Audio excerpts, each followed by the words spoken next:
Hey guys, welcome to another video. Some of you have been asking about how to earn gold coins in this dead game.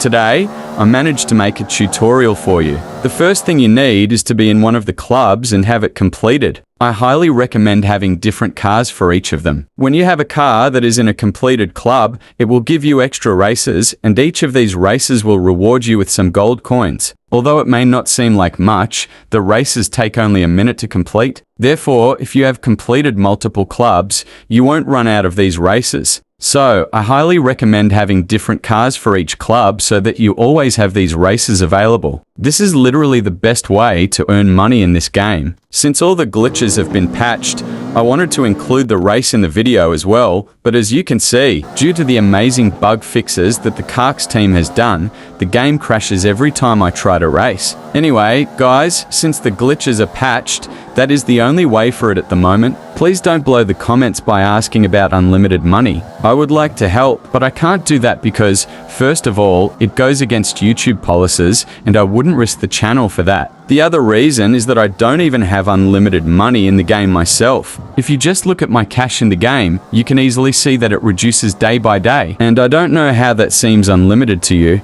Anyway, I will look for some way to bypass the rules, so just give it some time. Most likely, in a week or two, I'll share a video and explain more about it there. Thanks for watching, and I hope this video has helped you. Besides that, if you want the tunes, tap on the suggested video on the screen. If it doesn't appear, I'll leave a link in the description too. As always, if you're new here, a like and a sub would be appreciated.